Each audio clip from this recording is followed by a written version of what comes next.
Hey, what are you doing here? I'm drinking coffee, talking to you. I'm scanning the web. If you're going to train for something, you got to train for something. Then I'd basically be qualified to suffer the massive climb and massive descent the rest of the way. That's not fun anymore. But we don't have to just talk about ultra running, right? Maybe I need to just shoot for the 100. Do whatever. It's more fun. It's like less stressful too. And then think about what did I step on along the way. What? Did you just say what? That's pretty funny. Me, I'm not doing 5 races a year now because I love my family. So great. It's wonderful. We're not doing this races. We feel so bad. Talk about anything we want. Like, did you wake up? Did you take a crap this morning? How was it? Things like that. I think that's all I want to really talk about is, we can involve a lot of people and maybe take some questions. Yeah, this is the Ultra Diner. The Ultra Diner. Hey, everybody. Welcome to another edition of the Ultra Diner. I am one of your hosts, Tony Portera, along with Ruel. We don't say his last name. It's way too long and takes way too much time out of the podcast. We are sponsored by no one. We have no real theme music, nothing like that. We have no nothing, no plan, no nothing. So welcome to the show, our second full interview with a real live human being after we did Ken last time. Today we have ultra runner, dancer from San Jose, California, by way of Mexico. She has ties to 18 different countries. Gabriela Poapst is with us today. Welcome, Gabriela, to the show. Thank you so much, Tony. Thank you so much, Ruel, for having me. And it's such a pleasure to be here with both of you. Thank you. Did I do a good job with my introduction? Did I get all the countries? You did awesome. That's your firm? Yes. Excellent. Yes, you did. Excellent. Well, tell everybody a little bit about a couple things about you, because I'd like to know a little bit more about your background. First of all, you live in San Jose. You come from Mexico. You mentioned to me that you have Mexican ties, Canadian ties, and you're a U.S. permanent resident. Tell me a little bit about your background, what you do, and how you got into ultra running, because when I did a little research on you, you've done some unbelievable ultra running things in a very short amount of time. So give us a little background on all that. Okay, I will. Thank you so much. I was born in Mexico. I was born in Guadalajara, Jalisco, Mexico, which is the cradle of mariachis and the cradle of the jarabe tapatio, that's the kind of dance that I perform. I dance Mexican music. I was born there, and I moved to Canada in 1994. I moved to Canada.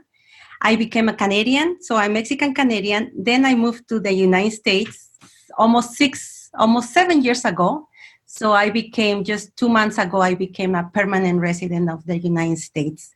And I feel very proud. Now I have the best of the three worlds living here and having just an amazing time. How I became an ultra runner? Well, oh my goodness, I'm going to try to explain my best. I was in Canada. This is back 10 years ago. And actually, I was on my way to work, and my car broke down. And that was, especially in wintertime, which is pretty hard. At that time, it was minus 15, minus 20. And I needed to be on time at work. I have 2 hours and a half to make it on time. And I decided, well, my car broke down. I'm gonna start walking and running. And I did it. I made it on time to work. And then I told my husband, I came home and I explained to my husband, you know what, Amor? I call my husband Amor, which is love. His name is Trevor Poapst. And he said, what happened to you today? And I explained what happened to me that day. And I said, I kind of like it. I enjoyed running and walking in the snow. And one day he took me for a walk. We stopped at it's called the Running Room, which is a running club in Canada, in Edmonton, Alberta, Canada. And that's how everything started. He signed me up for a clinic. They call clinics. They teach you how to run. And I started. Doesn't matter if it was minus 15, minus 20, you go out and run. It was 1 minute run, 1 minute walk, and so on until I reached half an hour without stopping. And then I decided to go for my first 5K then my 10K, my 15K.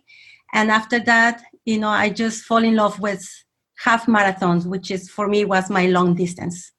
And that's how So you did all of this while you were in Canada? Yes. So my running, basically my running started in Canada. I used to run in Mexico when I was in junior high school. I was a sprinter. I used to do just 100-meter dash, and that was it. I will be just arriving every time late at my trainings because I used to hate to train my 2 miles laps before, running, doing the 100 meters dash. So my trainer, my coach used to say, Gabriela, you make sure you arrive on time for all the warm-ups. But, I just to hate just running around the track for more than 1K, 2K. So, ended up with 2 miles. It was too much for me. So that's how everything started. It started in Canada, running long distance. Wow. And so did you do any ultra marathons in Canada, or did you just start with the half marathons and the marathon? Yeah, I was running. Well, I did my training, just personal training, running every single day. I was running half marathons in Canada until I registered for my first official half marathon. Then we moved to Mexico for 2 years. That was in 2010 to 2012. And that's when I decided to start doing marathon. Actually, jumping from half marathon to full marathon, it was an accident, by accident. I called my sister. I have one sister who lives in Mexico City. And I say, hey, Carolina, there is a marathon happening in Mexico City. So I will like to register for the half marathon. And she said, okay, I'll do that for you. And she called me back and I said, well, my half marathon is already there. And she said, no, actually, I'm calling you back because there is no more registration for half marathon. It's only for full marathon. And I said, oh, go ahead. I want to run the marathon. Doesn't matter. I will do it. And that was how, I started jumping from half marathon to marathon. By accident again. And it was tough. It was tough because the altitude in Mexico is the elevation is tough. So I did it my first marathon in 5 hours and 15 minutes. And then I fall in love with, marathon, and I start doing it. So I have over 30 marathon under my belt. And I did so many marathons in Mexico during my 2 years I was living in Mexico City. Then my first ultra marathon, it was the Mexican Canyon in La Sierra Tarahumara. That was a 62 or 60 something K, which is 40 miles. That was my first ultra marathon there. It was just a beautiful ultra marathon in the Mexican Canyon. Then I moved to California, and it was a little bit tough at the beginning because at that time I was missing Canada and I was missing Mexico.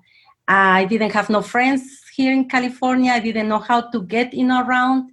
My Canadian driver license expires, so I have no way how to get around this beautiful place here in California. And my first friend I had here in California was Osvaldo Lopez and Michael Jimenez, and those 2 guys helped me.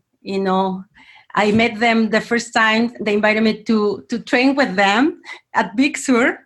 And I never say no. I went, and, it was just beautiful how everything started, a beautiful friendship. And from there, I decided to just start exploring around California. And I did my first ultra marathon here in California in 2014, which was in Fresno, California. I was invited by Osvaldo Lopez to do 50 miles there.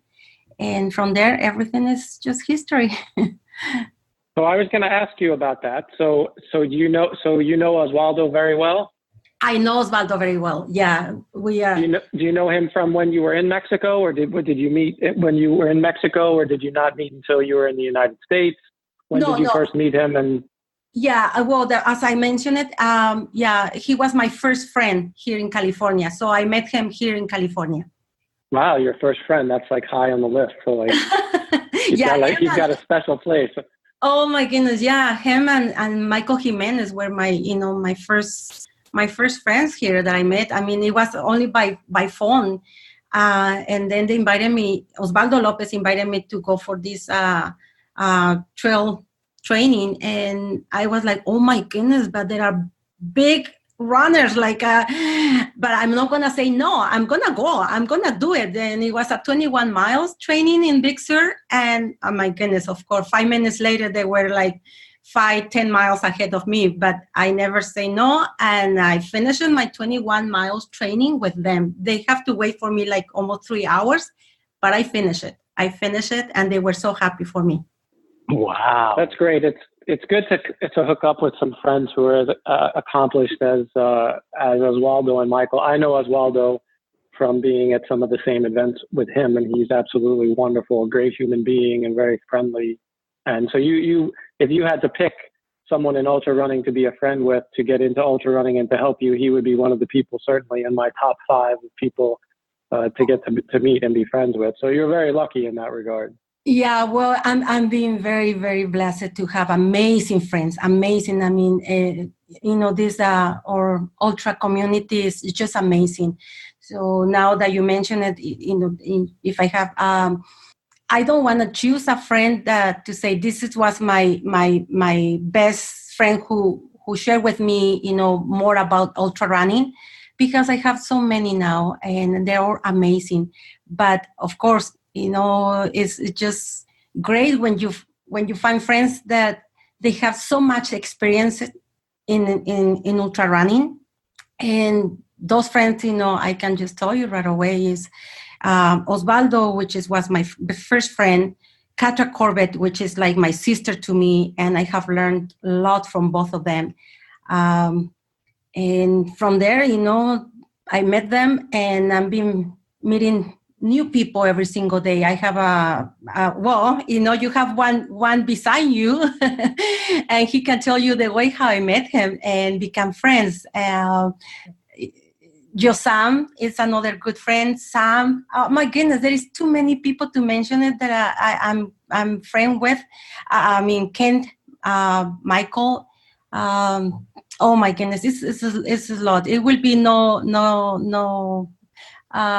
I won't finish it, mentioning all the good friends that I have now, because thanks to when you win like an Emmy award or an Oscar or something like that, you can bring like your whole list up to the podium and like go ahead and go through like all the people you want to thank. Yeah. So that's for sure. Yeah, because you have so many people to thank, because they give you so much of their own experience, and thanks to that.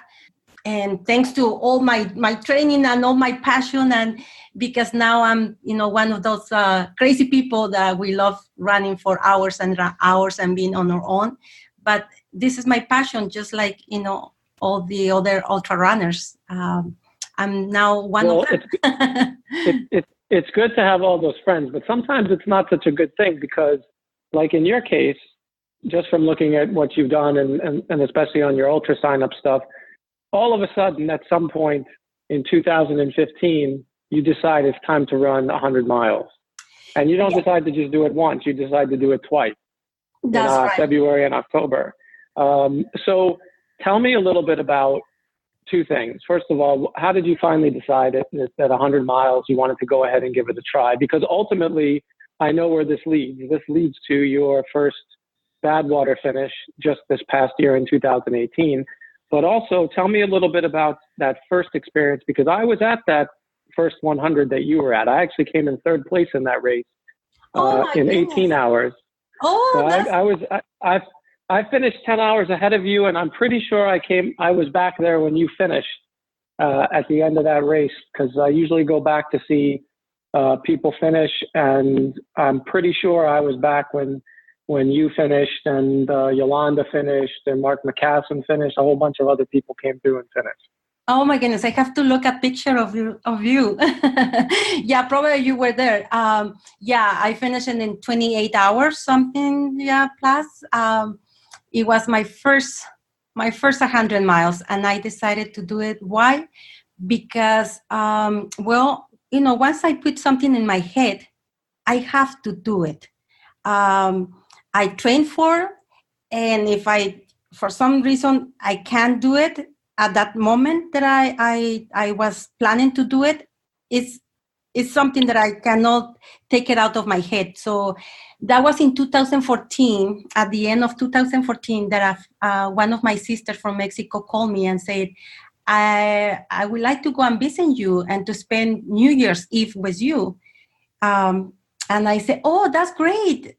But I registered already for the 24 hours. I really wanted to give a try to the 24 hours race in San Francisco. And I told my husband, and I said, oh, my sister is coming, but what about if you guys can, just visit me while I'm doing my 24 hours race? And then my husband, what about if you don't do it because your sister is coming to visit us? So it's not nice for you to go and be running while your sister is here visiting us in New Year's Eve. And I said, that's right. I mean, yeah, this is not good. So I canceled my race, my 24 hours race, which was in December 2014. But it was in my head that I promised myself I wanted to do a 24 hours race. So I couldn't do it at that moment, but I started looking in the computer for the closest 24 hours race. And the closest one, it was in February in Las Vegas, the jackpot. Oh my goodness. And I was, okay, I'm going to register. Then I was just almost ready to push the enter button. And I noticed the same price from the 24 hours, it will be the same price for 100 miles. And I was, I'll give a try to the 100 miles. If I was planning to do 24, why not going for 100 miles? Yeah, I'm going to do it. So I registered, and believe me, Tony and Ruel, once I pushed the button, my heart was just speeding Gonzalez. Boy, I tell you that enter button on the computer gets a lot of people in trouble.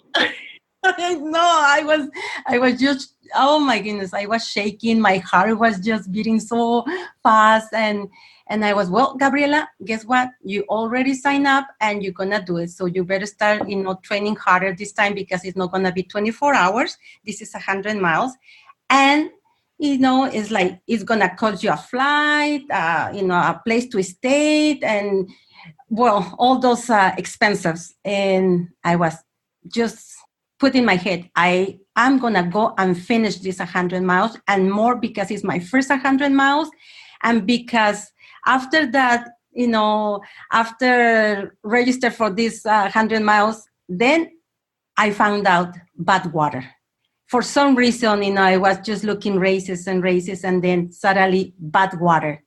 And that's what put in my head. I say, I'm going to work towards to race one day, to do this race. And I went to the jackpot. I was there. I have a friend whose name is Francisco Rojas.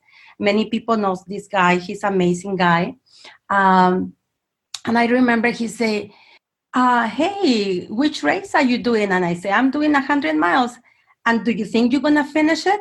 And I say, I'm going to finish it. I came here to finish my race. And he looked at me and said, oh my goodness, this answer that you just gave me, I'm sure you're going to finish it. And I said, well, I'm answering you because I'm going to finish this race. And I did. And I was very happy. It was my first race. Actually, at that time, I was extremely lucky, because when I was looking for an Airbnb place to stay, this guy that now is my friend, he was asking me, why are you coming to Las Vegas? May I ask you what is the reason and this? So when I say I was running an ultra marathon, 100 miles, he said, you are the first person that you're running 100 miles. So I would like to help you. I would like to just let me know what you need. You know, you don't need to bring stuff that I probably have here already in my house. So he became another pacer. He was just amazing. I have 3 amazing friends who helped me without asking them to help me. They offered me their help. And my friend Dita, my friend Sylvia, my friend Anna, the 3 of them came from Los Angeles to help me, to pace me, and to be my crew. So that was just amazing. And, you know, as you know, all the people, all the amazing people that you see out there. I remember at night, I was just having those moments, right? Like I'm feeling like crying. I'm feeling like, what am I feeling? I have a combination of emotions. And I saw Tracy and Shally, and I stopped by them and I say, hey guys, I need a hug. I love hugs. And they hug me so much. And they say, Gabriela, you're gonna do it. And I say, yeah, I'm gonna do it. Just I need a big hug. So that was my first 100 miles, and it's a beautiful memory. I finished it at 28 hours, and I decided to look for another one, and the next one, and the next one, and, you know, just working towards to Badwater. Unfortunately, in 2016, exactly, Tony, just starting my you know, in the 100 miles, I had this injury, my Achilles tendon injury. Then it took me 14 months to recover for that injury. I have to have surgery in August 16, 2016, and took me 14 months to recover from that injury. But in my head, in my mind, in my heart, and as my passion, it was everything working towards to one day to run Badwater.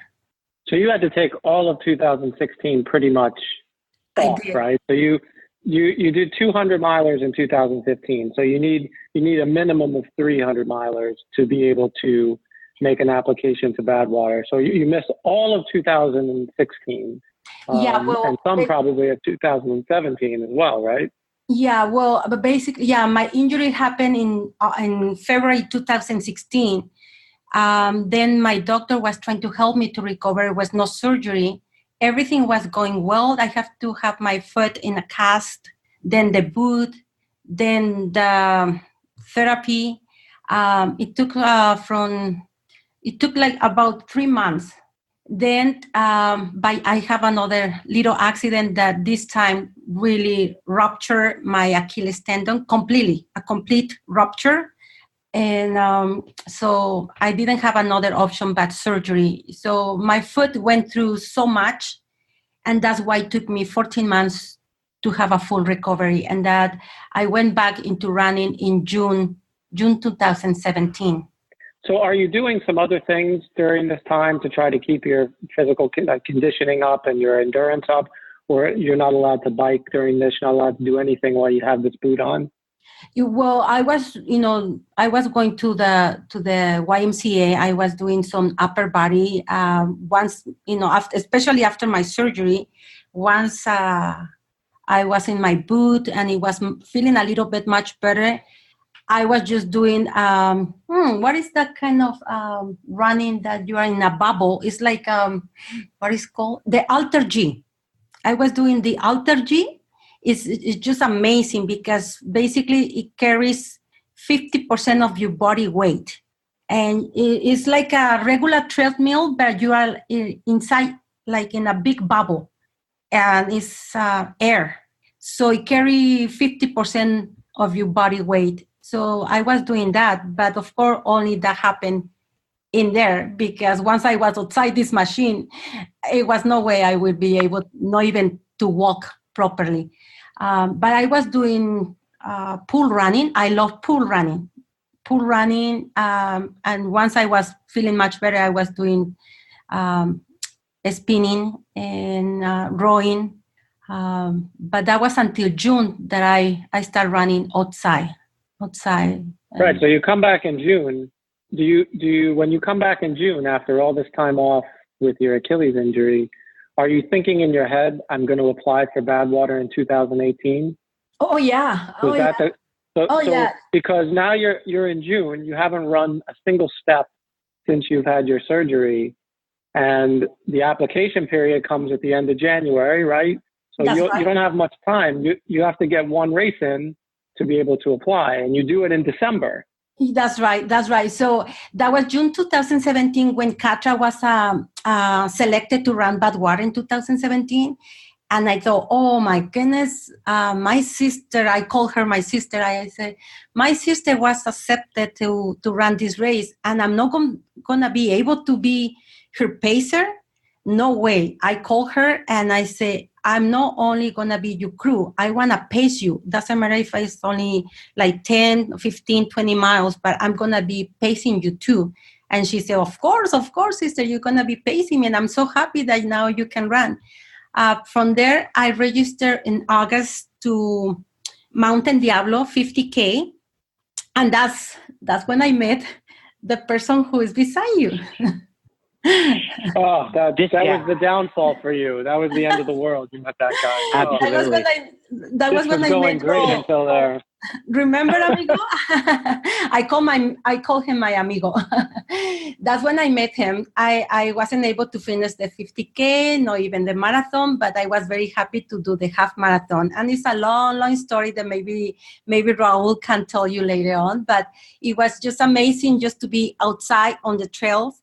And after that, I was, okay, I'm going to do the San Francisco. It was the San Francisco. They have 26, 31 miles, 50 miles, 75 miles, 100 miles. And then I registered and I said, I'm not going for that. I'm going for 75 or 100 miles. So I finished at 75 miles, which I was very, very, very happy. And after that, I registered for 100 miles. I was talking with Catra and I said, listen, sister, I really, really want to apply to Badwater. Actually, I had applied before. I finished my 3 races, my 300 miles, and I applied for Badwater, but of course I was rejected. I have no much experience. So you applied before you crewed for Catra, right? So you applied for... You applied for the 2000. When did you apply? You applied when it was less 100 milers required? No, I applied exactly when I had my 300 miles, and that was in December. Yeah, and that was I was rejected. So I have my letter. They send you an email, say sorry, but of course I know. I just wanted to give a try, and it didn't happen. But then I decided, okay, I have to I have to do another 100 miles because I already missed one, because you have to have at least 100 miles inside within 1 year calendar. 1 or 2, I don't remember. But I went to Texas and I did 100 miles. And I finished it under 30 hours. And right. So now you were close in that one. Was there a point in that race, right? It was a 30-hour time limit, right? Yeah. Was there a point in that race where you were kind of worried? No, not to worry about not to finish it on time. Yeah. No, not at all. I knew it, and I was just so happy to be. Good for you. I was just so happy to be outside running with my sister Catra. She was just cheering on me and say, you got this. And so I knew it. I knew it that I was just going to finish the 100 miles that, I needed in order to apply for Badwater. I didn't want to just to think that, oh no, I'm not going to do it. No, I knew that I will finish it. And I was very happy. Coming from my big injury, which is Achilles tendon injury, is not easy to recover. I was just happy. I was extremely happy, Tony, for just to finish my 100 miles, and having pacing and crewing in Badwater 4 times.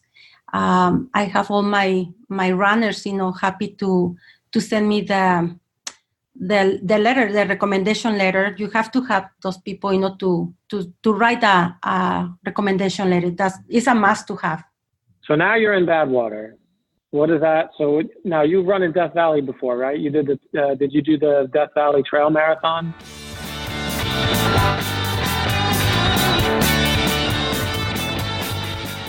Hey diners, how's it going? I hope you are enjoying that cup of coffee at the diner. If you like the podcast, please do share it with people you know. We would love it if you would head over to Apple Podcasts, give a rating and a review. While we're at it, The Ultra Diner is online on Twitter, Facebook, and Instagram, all at The Ultra Diner. That's all one word, at The Ultra Diner. Yes, I did.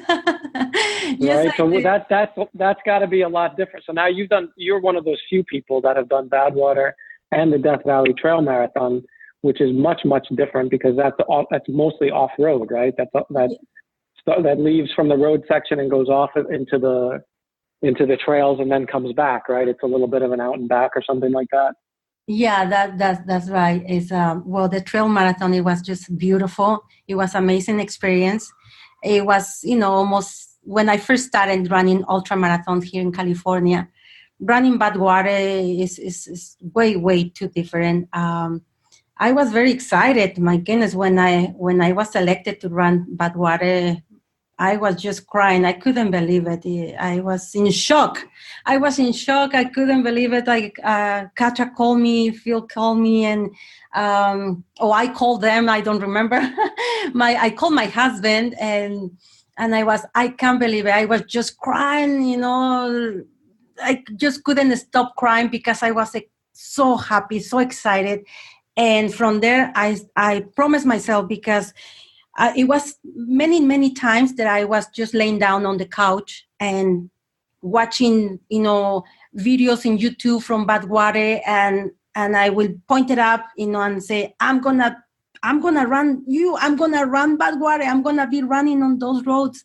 I know I can do it. I know it's gonna hurt.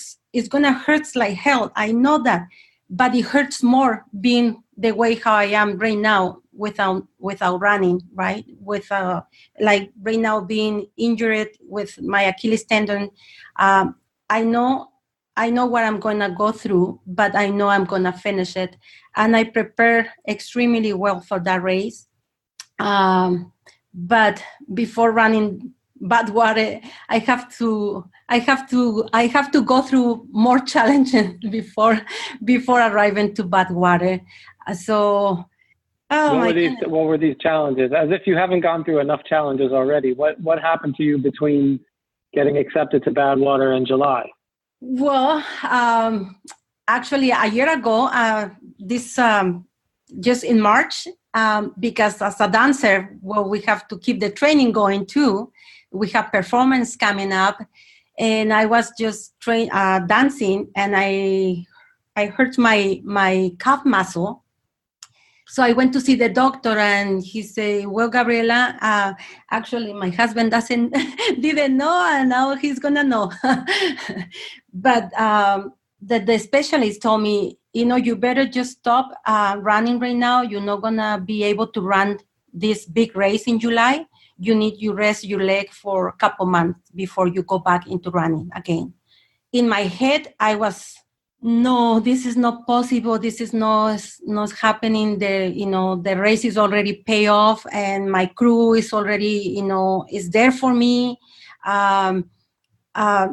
This is what I've been waiting for. This is my race. No, I can't take this. Is not gonna happen. So I start just running.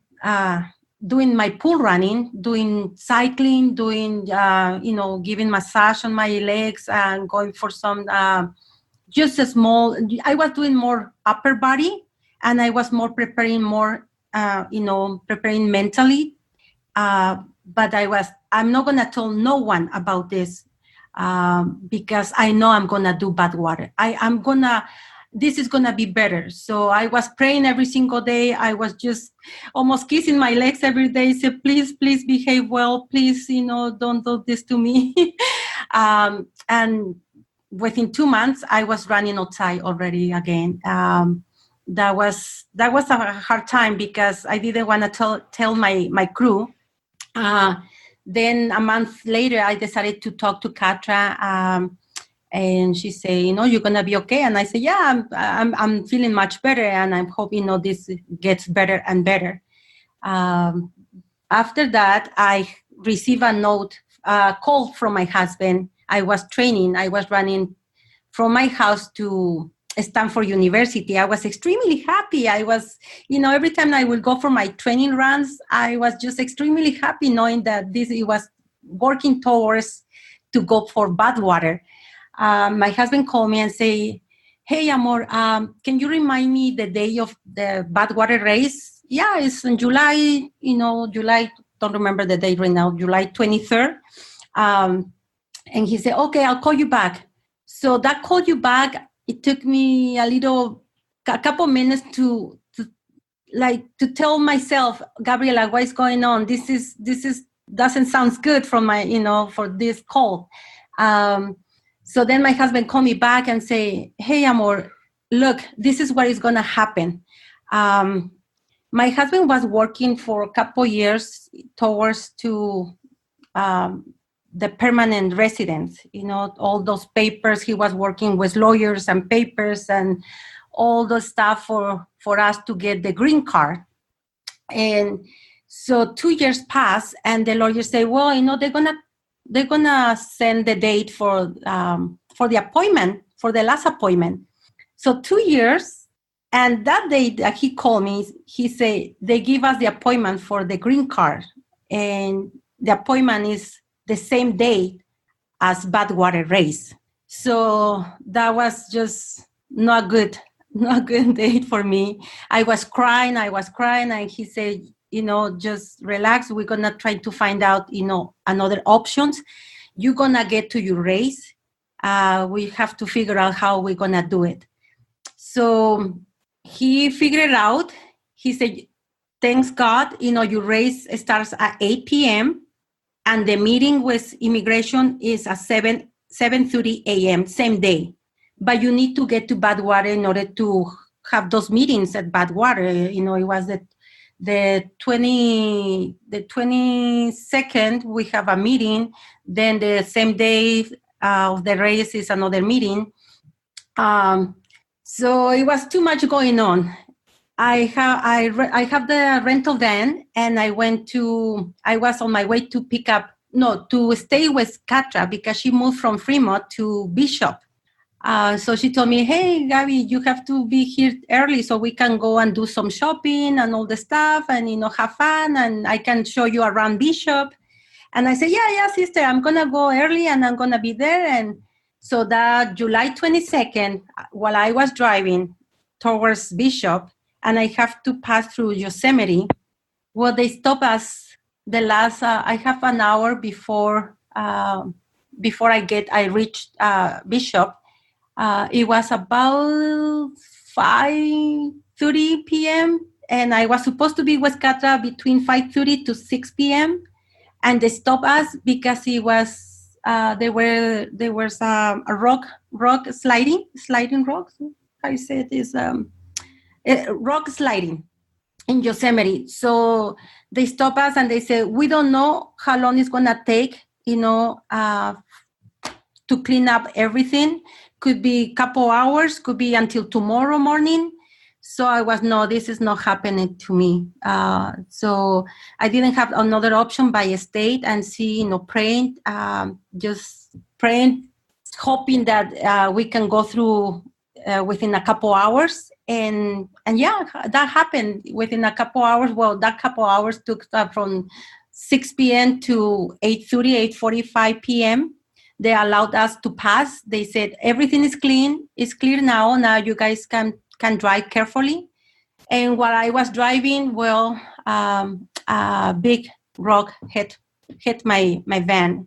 And that was pretty scary. I didn't know, I'm glad I'm alive because this happened just where there's no any space to park or to stop to cry. It was just near the cliff. And So it wasn't a tiny rock, it wasn't a huge rock, but it was enough to have a pretty bad accident. Is this on the day of the race or the day before the race? The day before the race. On your way to Badwater, well, we could have a whole nother podcast to talk about your experience with immigration and naturalization services in the United States. And that would be absolutely fascinating, because that's got to be a different kind of ultra marathon in and of itself. But you have to meet with them. You get stopped for a rock slide. You get hit by a falling rock, all on your way to get to this incredible event that you've been waiting to do. This is your experience the day before the race, right? Yeah, that was before the race. Yeah, I was. It sounds like this was all meant to be. This is crazy. I'm sure there are people that have had difficulties in getting to events or races, but this sounds like it's just one thing after the next. From your injury, you have your Achilles injury, you come back, then you have your dancing injury with your calf. You don't know what's going on. You're okay to go. And then they schedule your green card meeting on the same day. Then you get stuck in Yosemite twice. It sounds incredible that you were able to even make it to the start line. And in Yosemite, there's difficulty getting a cell signal. So while she was caught up in this long line of cars, she had to make a decision. Does she turn around and then just trying to commute to Bishop outside of the park, which would take way more time, or should she sit still and hopefully the road would clear up? Eventually it cleared up, but then along the way she gets smashed by this rock, and there's no way for her to contact Catra or her husband and say, hey, I'm stuck in all this mess and we haven't bought supplies yet for the race. I don't know what I'm going to do. I don't know if I'm going to make it on time. And you should get credit for two. You should ask Chris for 2 credits for Badwater, not 1. Well, actually, that's 2 Badwaters. Who was on your crew? So you said you had Catra, Corbett. Yeah, who else? Was Truman on the crew? No, unfortunately, no. It's too hot for him. But it was something very, very, very beautiful. And when Catra said, if my sister Gabriela gets selected in Badwater, I'm going to be her crew chief, and Phil and I were going to be in her crew. So that's it. And for me, it was just, I have the best, and it's my sister, and it's going to be with me. I mean, it's a beautiful relationship that we share. And I was just very blessed to have both of them in my crew, and especially Catra as my crew. Was it just the two of them, or was there a third person? And then my friend Dira Galindo, which she was one of my first pacers and crew in Las Vegas for Jackpot, and another friend, his name is Oscar. Oscar has been another guy who's been helping me since I started doing my 100 miles. So I was in good hands. I knew it from the beginning that I will have an amazing crew, and I trust them. I trust them so much. They did amazing work for me, and I cannot thank them enough, because they did. I mean, this race cannot be done without them. As I mentioned before, my backhoe is not only my backhoe, is my backhoe and my backhoe for my crew as well. They deserve it too, and they did amazing job. And I'm very, very blessed, to have done Badwater. And as I said, I mean, doing Badwater, it wasn't as hard as so. I mean, it was hard, it was tough, but I think I went through so much before arriving to Badwater. And I just, even though after I was hit by that rock and couldn't, ended up with my life within a few seconds, I was crying. I was emotionally in pretty bad shape. I mean, right now, just by remember that moment, I'm shaking right now, because at that moment I was just grabbing the steering wheel and I was crying, and I was just asking why this happened to me. Why? I mean, is trying to breathe, trying to control the car, trying to do so many things at the same time. And then I arrived at Catra's house, As Raul said, there is no way to communicate with my crew, with my husband, with no one until I got out of Yosemite. Once I got out of Yosemite, somehow I parked right away on one side, and my body just was melting. I was emotionally in pretty bad shape, and my head I just hit the steering wheel with my head, and I was crying, and I was just pretty bad. And I have 3 guys from somewhere. They came to the car and they helped me a lot. It took a couple hours for them to help me to recovering from that moment. And they contact my husband. And my husband contact Catra. Once I arrived at Catra's house, she said, the car survived, you survived, you're going to be okay. Just time for you to go and sleep. She gave me a small hug and I couldn't sleep at all because I was crying. At that moment, I couldn't understand why my sister, Catra, my friend who react that way. And I was like, but I needed a bigger hug. I needed, someone to say, Gabby, you're going to be okay. To give me more love at that moment. I couldn't understand at that moment why she react that way. I understand that later. She was giving me more strength, not to make me feel that, poor Gabby, poor this. No. She was giving me more power to feel better and to have that anger on me that is going to help me to finish Badwater. And so there were so many things that happened to me. My flights, because I have to, I talked to Chris, and I said, Chris, I have this with immigration. I can make it to one of the meetings. But the second meeting, I need to be at the airport in Vegas in order to fly for my meeting, then go back. And he said, I'm just hoping, Gabriela, that you're going to make it. Please contact me once you arrive at Badwater, that you arrive safe and you arrive on time. But my flights, Tony, Raul, I was in Las Vegas waiting for my flight to leave at 10:30 p.m. And my Dira, one of my crew, called me and said, well, Gabriela, just want to say good night and good luck and have a safe flight. And I start crying. And she said, why are you crying? And I said, because they just canceled my flight. Instead of leaving at 10:30, I'm going to be leaving past 1 a.m. So that means I'm not sleeping well. I'm not eating well. It's too much. 1 a.m. the day of the race. Yeah. I mean, on the 20, almost the same day. So my husband picked me at the airport in Oakland.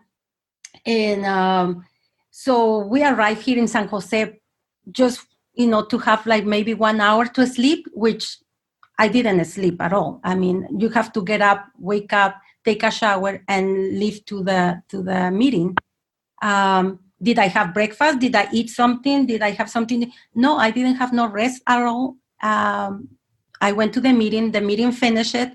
We went back home, and another call, another message. My friend Dira, two of my crew, Dira and Oscar, were waiting for me in Las Vegas. And they said, Gabriela, I'm so sorry to call you, Han, but your flight has been canceled again. And this time, there is no way you're going to make it on time to Badwater. So my body was just in a pretty bad shape with all this bad news, bad moments. And I start crying. My husband say, what happened? Well, this is what happened. Look at. And he said, no, relax. Let me just see another flight. So he checked right away. Within 5 minutes, he went into the computer and he found another ticket flying from San Jose to Las Vegas within 5 minutes. I needed to make it to the airport within 5 minutes. Lucky me that I live within 5 minutes from San Jose airport. So there was no way.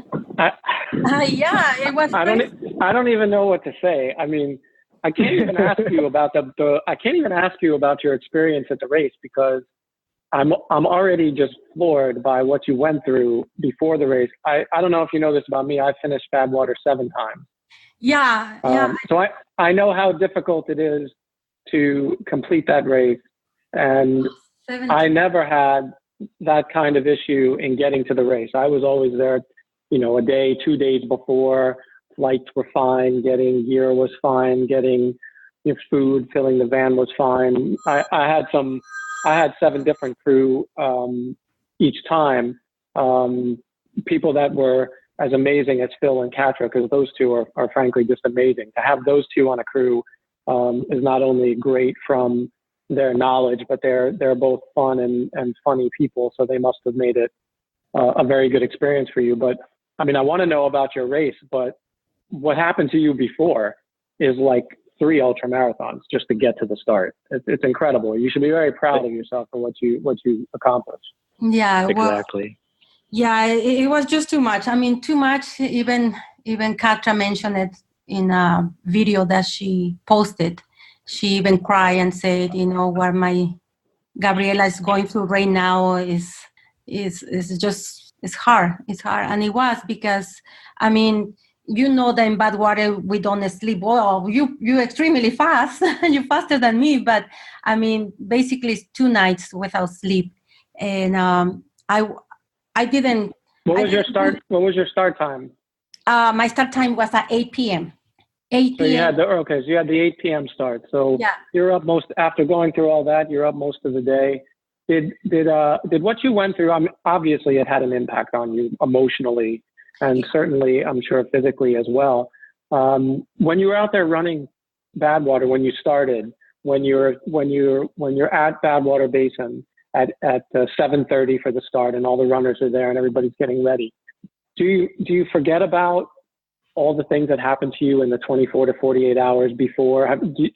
Do you put all that stuff out of your mind and get caught up in the excitement of starting the world's toughest foot race? Or is your mind spinning with, how am I going to get this done? How am I going to do this? I just barely got here. My flight got canceled. I got hit by a rock.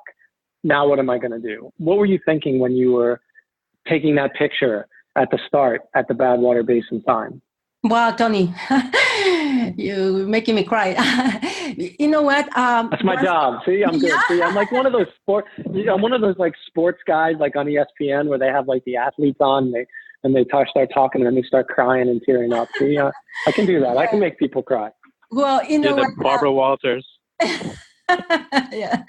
Well, you know what? After they picked me up at the airport, my 2 crews, Dira and Oscar, and I just get into the car. I was just crying and crying and crying, and they told me, Gabriela, cry as long as you need before we arrive to Badwater, because once you arrive to Badwater, you need to forget about all this.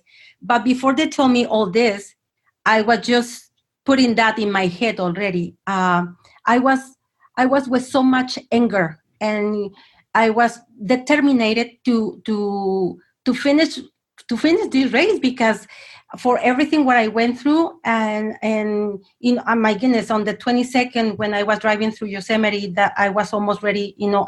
I was very close to die. Now this is something that I must finish it. I must finish it because I worked so hard and I have gone through so much. I put in my mind that once I put one foot outside of the van, it was just about running. It was just about being there. I mean, if I was excited, to be honest, I wasn't. I wasn't feeling that emotion that I wanted to feel. I've been there so many times with my runners, and I felt that emotion, that excitement and everything. But for me, I didn't have that. I just wanted to get out of the car and start running. I was feeling with too much anger inside of me, and all what I wanted, it was just to start the race.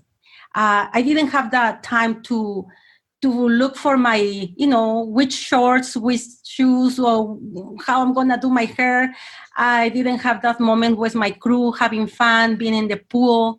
I didn't have the moment, to be in touch with other runners, to have fun, nothing. Just, I made it to the start line within an hour and 13 minutes, something like that. So Chris saw me, and I remember when he told me, once you arrive, if you arrive on time, please let me know you arrived.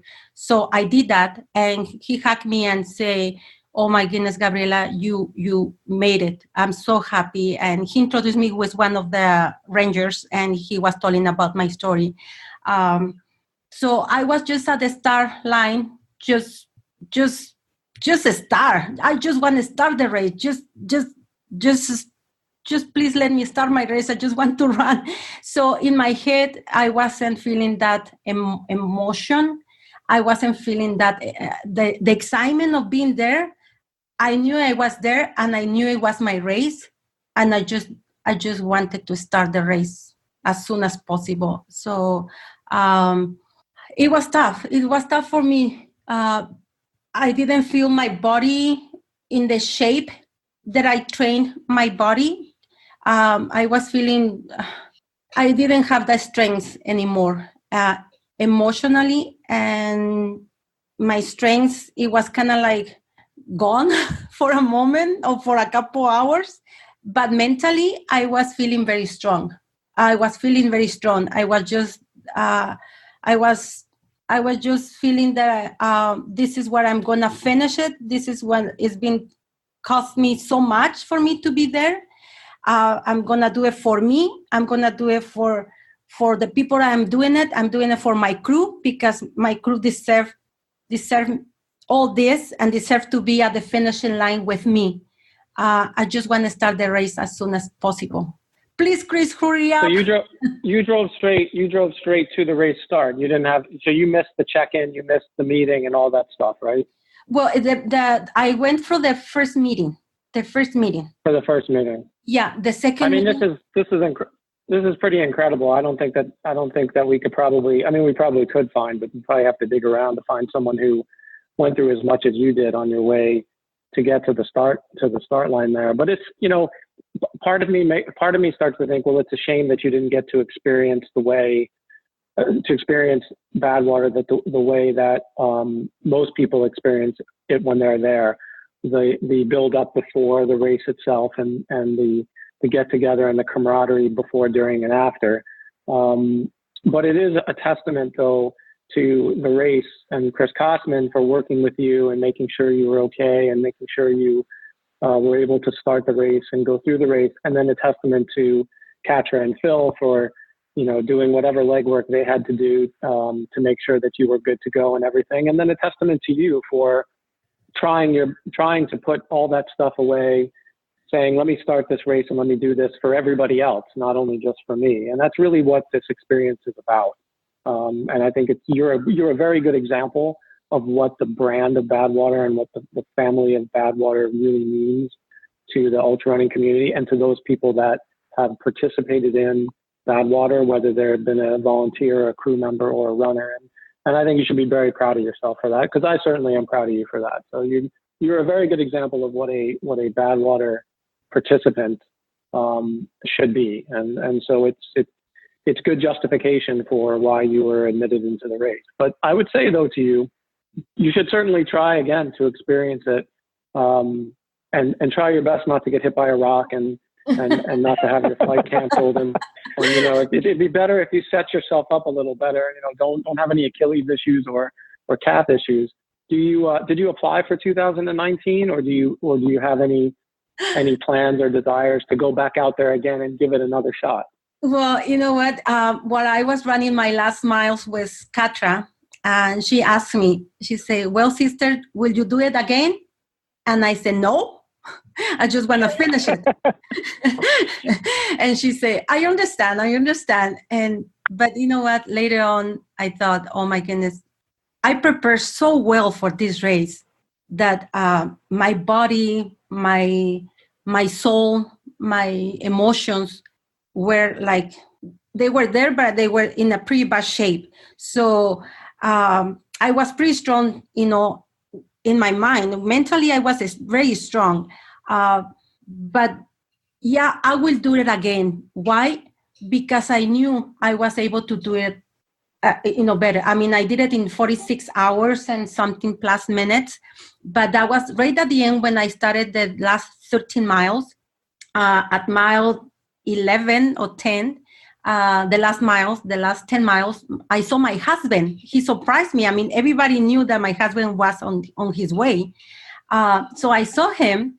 And once I saw him, I was like, you know what? I'm just going to enjoy the rest of the race, because I didn't have that with my crew, with the people that were stopping, to take a picture with me. And my husband loved photography, so he was taking photos of us. And, there were people after that, they were asking, why you stopped? You were so close to the finish line. And we were wondering, why did you stop? Why she stopped? Well, I stopped because I was enjoying what I didn't enjoy at the beginning. I was just enjoying being with people around me, taking pictures with my crew. And even with that, I think an hour went by. So I could have made it before the 46 hours to the finish line. But even that, I think I could have done it before, way much better, because I prepared so well. Tony and Ruel, I can tell you that I trained so well that I was one of the runners that I never had any headache issues, any stomach issues, no vomiting at all, no diarrhea at all. I was asking for food so often. I mean, I did so well in that part. I was just amazing. And of course, and all this happened too because the amazing crew I had, Catra, Dira, Oscar, and Phil, they did an amazing job on me. And I'm very thankful for having them, with me. And yes, I will do it again. Hey, Gabby, I want to bring something up. There's a story that you shared about when you asked, I guess you were having tightness on your Achilles and you needed to change your shoes, and you asked your crew to change your shoes, and there was a level of disbelief that's what you were asking about. Do you remember? Do you know what I'm talking about? No, I think I wrong told you. Yeah. Yeah. Tell that story. Yeah. Yes. I was asking them. I need to have a break on my Achilles tendon. Well, this is something that after this surgery, I never will be the same one. But I need to help, my Achilles. So I was asking for my pair of sandals, and they say, Gabriela, you're not gonna take your pair of sandals. When you're running after like 24 hours, so you're like a little kid, right? And you can understand me, Tony. So I was like, I want my sandals. And Catra said, no, you can't run with sandals. Then I want my sandals. So they passed me my sandals, and I said, no, those sandals, no. I'm talking about my high heel sandals. Gabriela, how are you going to be running on your high heel? I want my high heel sandals. So, yeah, I was running for, I would say, over 5 miles with my high heel sandals. That's normal. Yeah. So Phil was like, please, oh, my goodness, I love Phil. I love all my crew. But, oh, my goodness, Phil, everyone, each of them, they were amazing for what they were doing, for me. But Phil, it was kind of like, when they're in the boxing ring and you have what is called the referee. Oh, yeah. Yeah. And he's telling you what to do, what not to do and everything. Oh, he's just an amazing guy. He's such a gentleman guy. And so he said, please give her what she's asking for. So they passed me my high heel sandals. And yeah, I did over 5 miles with my high heel sandals. Tony's done that, right, Tony? You've ran Badwater with platform sandals on? I did not. Well, no. I left my platform sandals at home. I left my platform sandals at home. I did, however, the first year that I ran Badwater, which was, I think it was 2009. That was the year of the fire, where there was a fire up at the finish line and they had to close the finish line. So people were finishing at about the 131 mile mark of the race. And then later on, and I had finished at the time, and later on they reopened the rest of the course once they dealt with the fire and cleared everything out. So there were some people that had finished between the time that they had closed the finish line and finished at the kind of temporary or revised finish line in 2009. And if you wanted to, you could go back out and do the last 4 miles. And I was sleeping in my hotel room, and that was one of the years that Jamie Donaldson was the winner of the race. And she's a very good friend of mine. And she came knocking on my room, on my door in my room, and almost all of my crew, and I had a great crew that year. I had like 4 or 5 elite ultra runners. I had Jen and Lane Vogel. I had, God, I can't remember all of them, but I had a bunch of elite ultra runners, and I was trained by Lisa Smith-Batchen at the time. And they had gone, they had left, they had things to do, and it took me a good 45 hours to finish that race. But I got a knock on my door, and it was Jamie, who had won the race in like 20 something hours, some ridiculous time. And she was telling me, "Oh, the course is open. The course is open." I'm like, "What are you talking about?" Like, "Oh, the course is open. You should go back out and finish 135 miles. And I was like, "Really?" She's like, "Well, then you come here to do 135 miles." So I looked at my feet. My feet were a mess. And so Jamie came in with one of her crew members, and they helped me out. They took a look, and they were like, "What about shoes?" I couldn't get any shoes on, but there happened to be in the room a pair of Crocs, right? Those plasticky shoes with the holes in them. Do they still make those? I don't even know if they make them anymore. They do. My kids got them. So I did the last 4 miles of Badwater wearing a pair of Crocs. Not the platform shoes, but still. And that's basically that's the point, though, right? You do what you can to finish that race, whatever it takes. If you've got to do it barefooted, you do it barefooted. If you have to do it, you just get it done. And that's why you have a crew out there, and you let them help you and make some decisions for you, and they get you from point A to B. So exactly, that's great. I mean, congratulations. What's next for you? Any races coming up for you in 2019?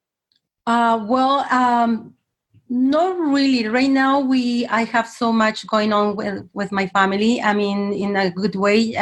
My daughter's graduation from university. My other daughter is waiting to see where she's gonna be attending to university.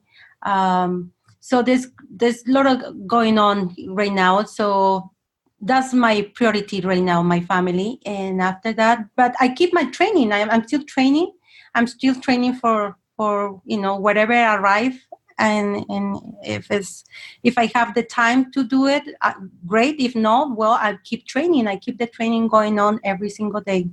But that's great. I didn't know what to expect coming into talking to you or getting an opportunity to talk to you, and I hope that people that listen to this get a lot out of it as far as how much you went through to get to your goal and your dream race of Badwater, and how if you put your heart and your mind to it and you work really hard, you can overcome things and get it done. And I'm really impressed with what you were able to accomplish, especially given everything you went through. I'm sure your immigration process probably is even more daunting than that, but that's a different conversation for a different day. Yeah.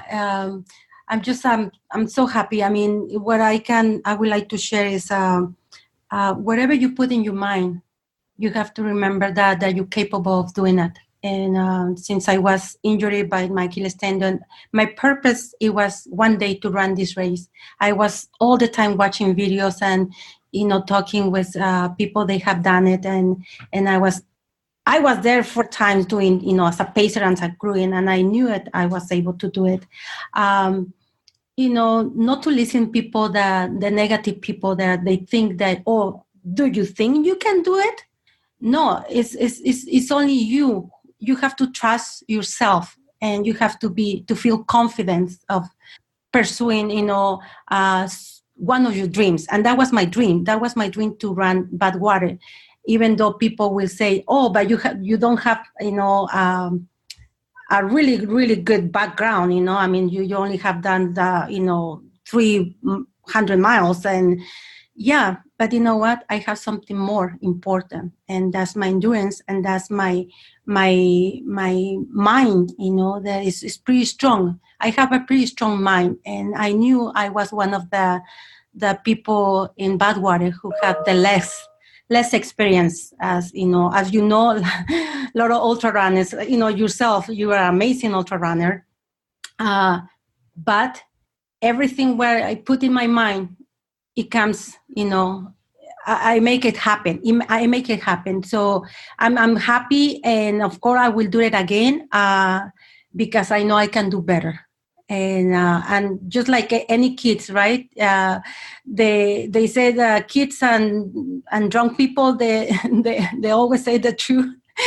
And at that moment, I say I won't do it again. But this time I will do it. Badwater is a special race, and as you know, is it brings friends together. It's a family. It's a family.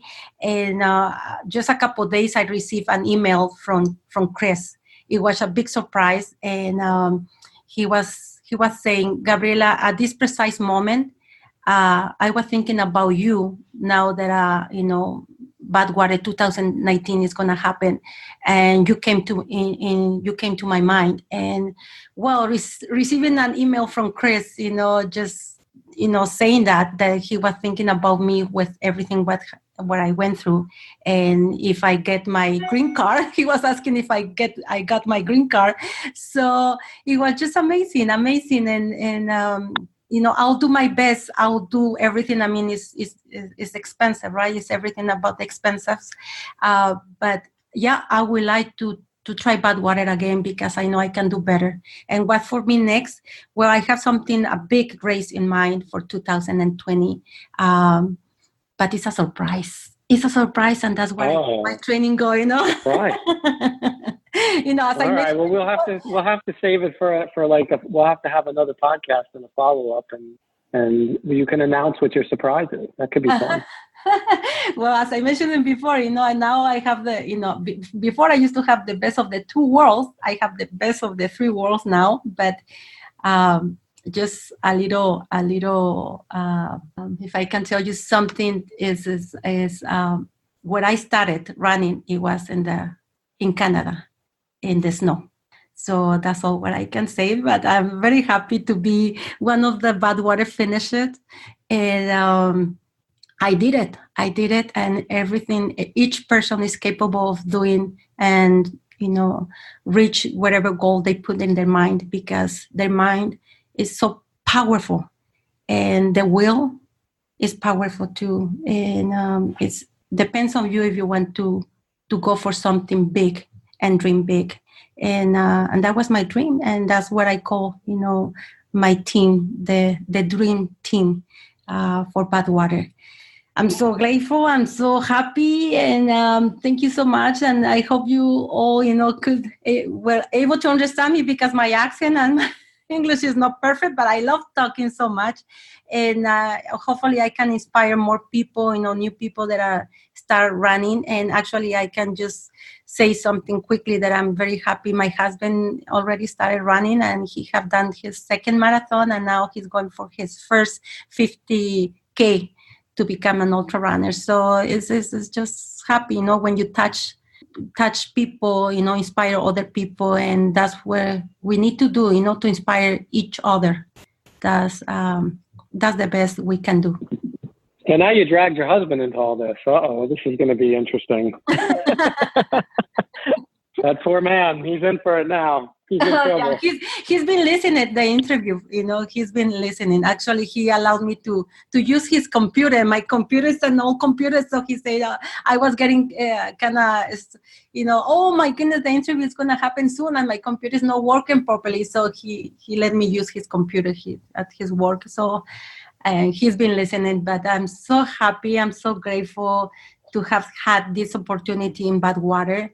I mean, if I was able to do it, which I know a lot of people thought, well, she doesn't have all the experiences as other ultra runners, but now I'm a Badwater finisher, and I'm happy because I have the strengths. I'm strong person. I'm a strong woman, and mentally, I'm very strong. And as you can tell, I mean, everything what I went through before I stopped right at the start of Badwater. Badwater, it wasn't as hard as everything. I mean, it was hard. It was tough, especially the first 50 miles. Oh my goodness! But I mean, having an amazing crew, everything is possible. Everything is possible, when you have such an amazing crew and they help you the way how they helped me, all of them, and I'm grateful for each of them.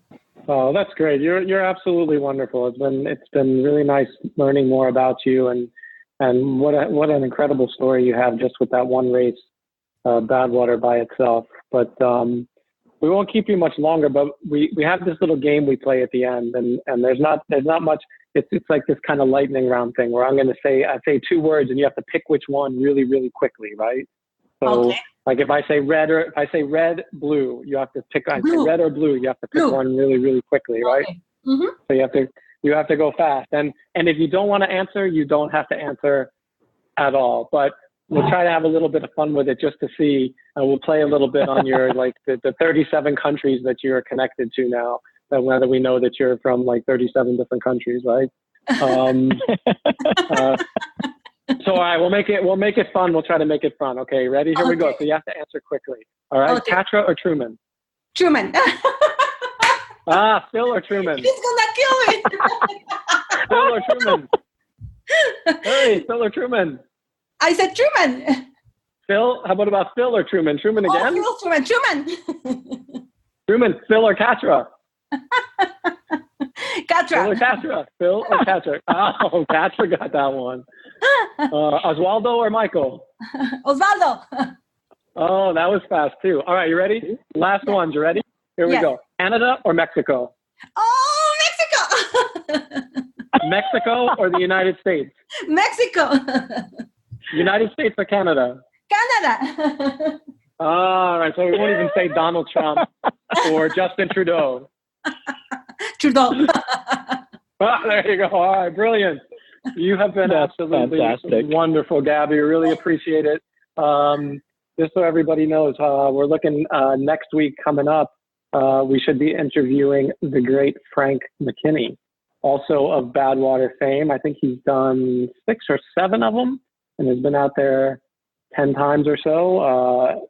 Accomplished author, accomplished home builder, does a lot with charitable foundations in building homes overseas for those that need the help. So we hope to have Frank soon and some other guests soon. And Gabby, it's been great to have you, and thank you for coming on. And Ruel, anything you want to say before we cut this one off?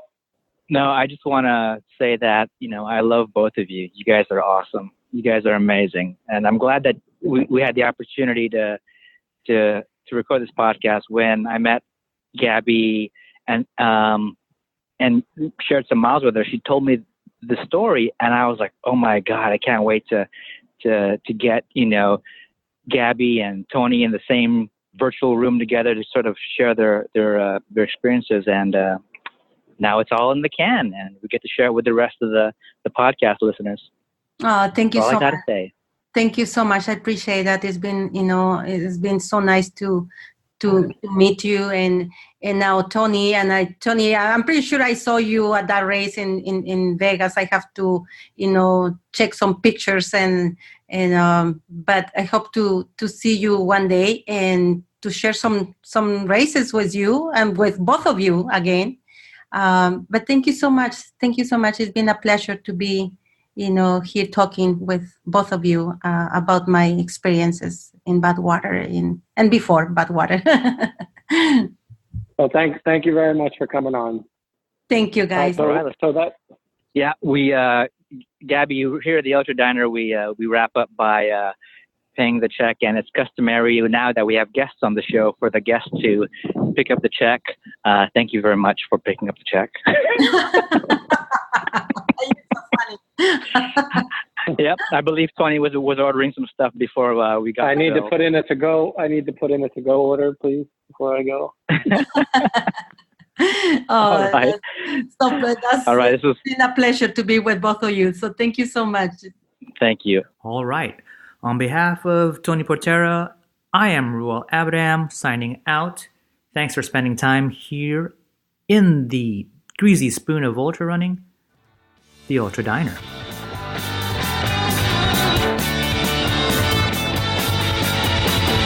The music that you heard at the top of the show and that you're hearing now at the end is the song Candy Wine by the band Dorothy Lane. Dorothy Lane is a band out of Martinez, California. And I wanted to thank them for being able to share their music on this podcast. So please do check out dorothylanemusic.com for more about the band, more about their music, where they're performing, follow them on social, and most importantly, support the band, buy their music, and share. Thanks, Dorothy Lane, and thanks, Diners, for tuning in and stopping by.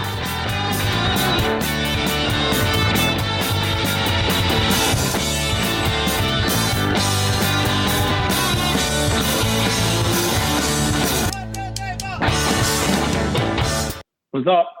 What's up, Tony? Oh, you know. Miss Tony Torturo. What? What? Is that Gabriela? Is that Gabby? Hi, Ruel.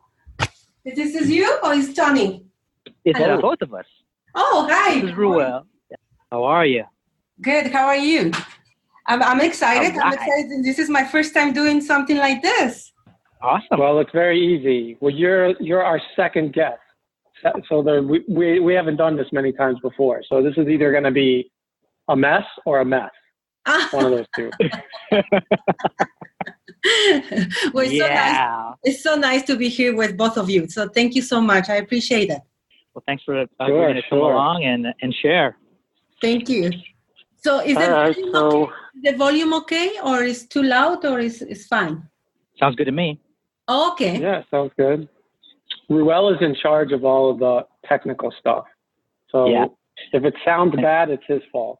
and Tony's the resident expert. So no, I'm not. Yes, you are. I am not. Who's doing that? So how are we going to do this? Are you doing the introduction today, Ruel? No. Since you got Gabriela as your guest. Actually, I'd like to hear you go through it. But if you want me to go through it, I'll do it. I just had a good time with you last time, jumping in and doing it. It just was very entertaining.